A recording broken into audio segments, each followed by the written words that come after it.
Bikin sendiri. Wong itu kita sama-sama manusianya kok. Nah, dengan begitu apa? Kita bisa milih.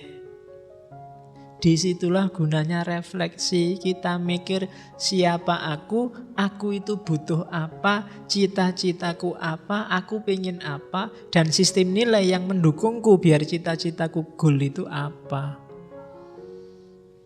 Jadilah sosok yang mandiri sepenuhnya. Kita harus milih yang terbaik biar jadi orang besar. Biarkan prosesnya alami. Jangan mau diatur-atur, disetir-setir. Kamu punya cita-cita, jalan di situ. Jangan biarkan nasibmu di tangan orang lain. Nasibmu harus di tanganmu sendiri.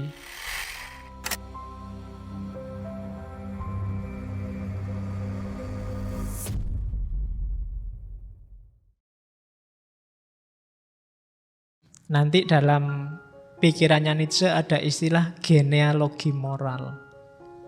Genealogi itu apa? Menyingkap di balik yang kelihatan.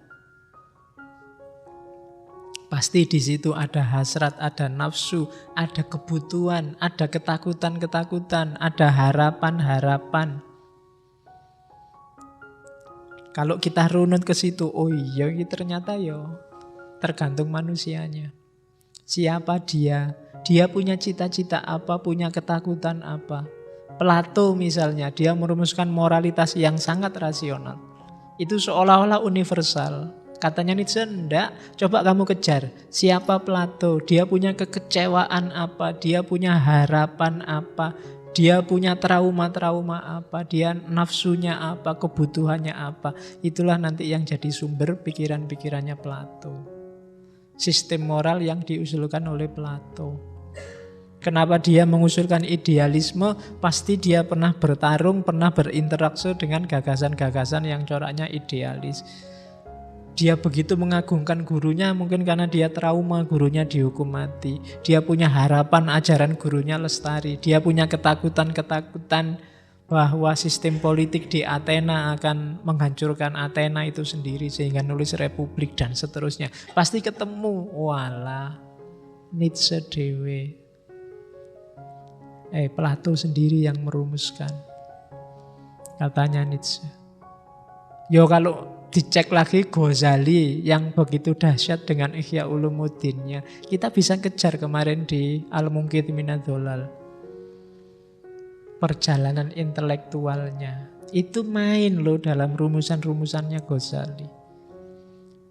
Tuntutan-tuntutan moralnya. Bagaimana dia dari cara berpikir logis rasional kemudian geser cara berpikir sufi yang intuitif.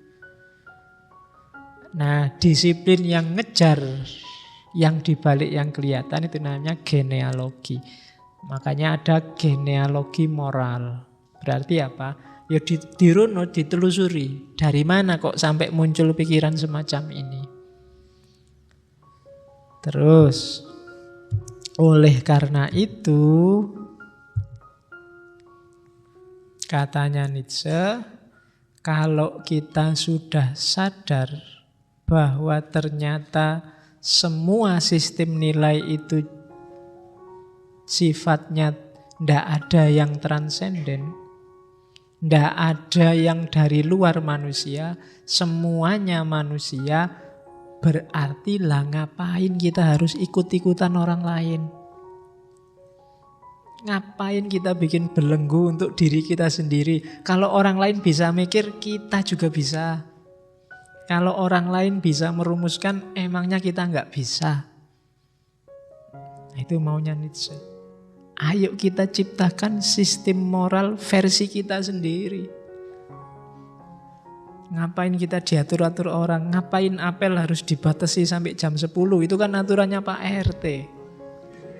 Kita bikin milik kita sendiri, podo-podo menungsane, nggak mungkin gitu maunya Nietzsche.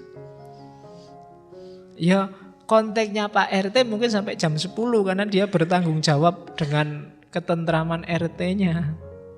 Nah, kita kan punya konteks sendiri, punya perspektif sendiri. Mungkin kita punya target sendiri Pak. Kalau cuma sampai jam 10, wah target kita nggak terpenuhi Pak. Itu masih pembukaan, belum isi dan penutup itu. Jadi bikin sendiri. Wong itu kita sama-sama manusianya kok.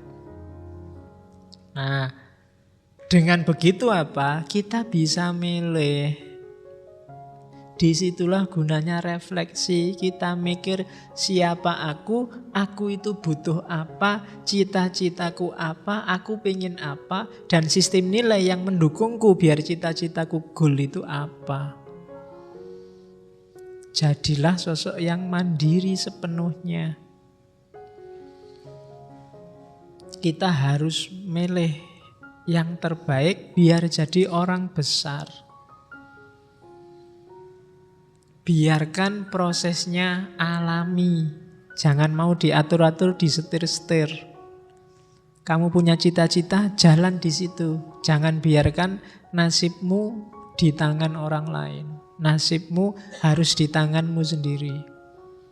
Ini asumsi awalnya Nietzsche sebelum nanti melahirkan seorang Superman. Manusia super. Jadi nanti karakter awalnya dia yang mampu menciptakan nilai, menciptakan tujuan untuk hidupnya sendiri, milih sendiri, nggak dipilihkan.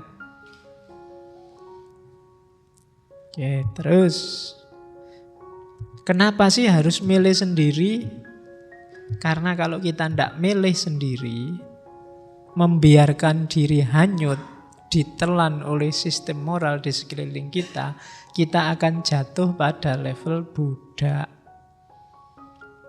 Itu nanti ada di bukunya Beyond Good and Evil. Ada moralitas budak, ada moralitas tuan. Apapun yang terjadi kalau kita beragama, katanya Nietzsche, kita ada di level moralitas budak. Kalau kita mandiri, kita akan ada di level moralitas tuan. Apa sih moralitas budak itu? Moralitas budak itu isinya serba was-was, serba takut, serba kira-kira bener gak ya aku, karena begitu aku salah dihukum. Setiap hari kita mikirnya, ini halal apa haram ini? Haram susah aku ini. Kan selalu begitu, kita hidupnya was-was. Ya bahasanya Nietzsche, peduli dan sensitif pada semua, mengutamakan orang lain, tidak egois, membantu yang kurang beruntung, berkorban, itu diantara cirinya. Berarti tidak mandiri, nggak pernah mikir awake dhewe. Budak itu kan gitu, dia tidak pernah mikir dirinya sendiri, yang dipikir majikannya. Sebelum majikannya tidur, dia tidak berani tidur. Khawatir diperintah. Dan itu manifestasinya kita kan tiap hari, mari kita jalin kepedulian. Kita susah tidak apa-apa asal orang lain bahagia. Jangan egois, jangan mikir diri sendiri. Kan itu tiap hari kita nasihati begitu. Akhirnya diri kita sendiri hilang. Berkorban untuk sesama. Itu kan jargon kita banyak. Kalau Kemenak itu ikhlas beramal. Terus kan banyak jargon-jargon kayak gitu kan. Loh, katanya Nietzsche ini bunuh diri. Jadi tuan dulu, gampang nanti kalau ingin membereskan situasi. Kalau kita tiap hari hanya mikir orang lain, kita tidak ubahnya kayak budak. Jadi ya tinggal kita tengok dalam diri kita sendiri, katanya Nietzsche. Apa yang ada di pikiran kita. Kenapa orang beragama tidak disukai oleh Nietzsche? Karena beragama itu mentalitasnya persis kayak gini. Ya kayak saya bilang tadi, kamu tiap hari kan mikir, ini sesuai gak ya sama kehendaknya Allah, kan gitu. Allah meridhoi apa enggak ya?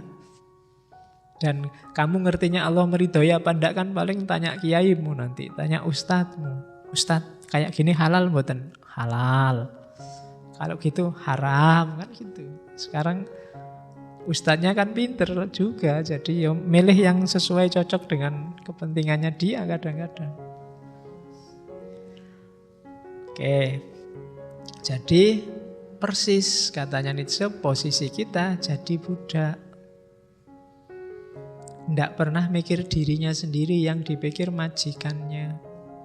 Yes, moral rasional kadang-kadang majikannya ya orang lain, sesamanya.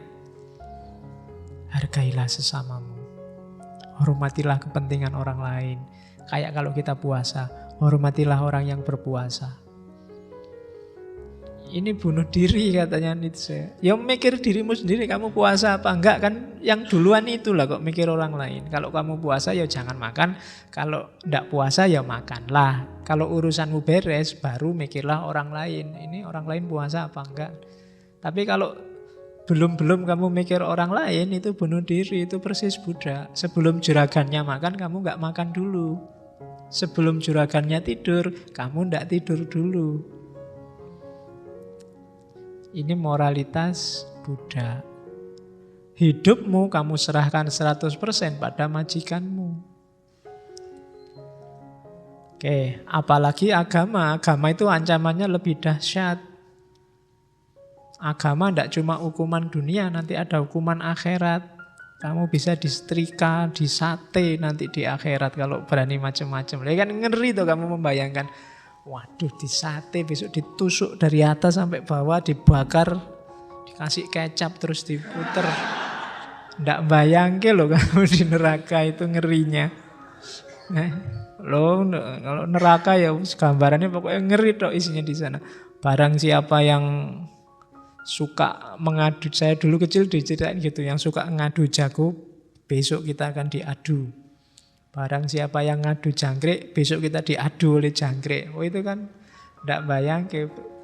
Berarti besok promotor tinju itu diadu oleh petinjunya. Kan dia yang ngadu orang, besok diadu oleh orang. Oke. Jadi moralitas budak. Melakukan sesuatu yang bukan kepentinganmu, yang bukan kebutuhanmu, yang bukan keinginanmu. Oke, tapi rasanya enak loh kadang-kadang gitu Pak. Nolong orang lain itu nyaman. Kalau katanya Nietzsche, alah nipu. Ndak. Kalau mau jujur ya ndak. Uang kita sedekahkan semua untuk yang lain.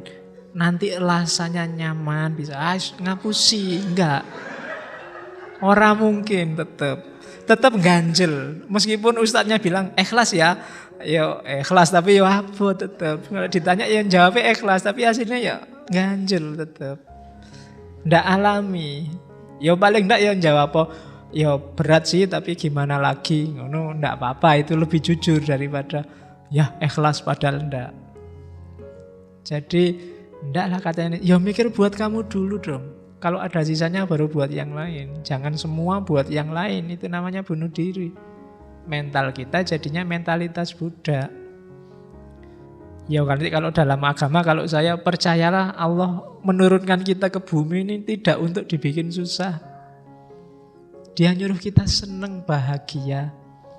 Kok gara-gara dan dikasih bantuan agama, dikasih bantuan Nabi, itu menurut saya biar kita sukses, senengnya bisa memuncak, senengnya bisa semakin tinggi. Kalau gara-gara agama kok kita sumpek, ada yang salah dengan keberagamaan kita. Ada yang keliru. Oke, dan menurut saya banyak kisah-kisah Nabi yang konotasinya memang kemanusiaan kok. Bukan bunuh diri. Tidak pernah Nabi nyuruh kita sedekah seluruh harta kita. Dompet mana? Dompet kan ada yang gitu. Kasih semua isinya. Itu bunuh diri namanya. Kamu tidak bisa pulang duit entek. Jadi wajar-wajar saja. Untuk kepentinganmu berapa, sisanya berapa. Kalau enggak, kamu terjatuh di mentalitas budak. Banyak orang beragama ada di mentalitas ini. Mentalitas budak. Padahal katanya Allah kan yang boleh memperbudak kita cuma Allah. Jangan yang lain. Meskipun Nietzsche bilang tidak boleh ada yang memperbudak kita satupun. Termasuk Tuhan. Kalau Tuhan memperbudak kita, bunuh aja. Loh nanti sampai ke situ Nietzsche, Tuhannya dibunuh ngapain? Nah, kemerdekaannya budak kan matinya majikan. Nah, iya kan, biar gak diperbudak lagi, bunuh majikannya. Bebas kita sekarang kan gitu.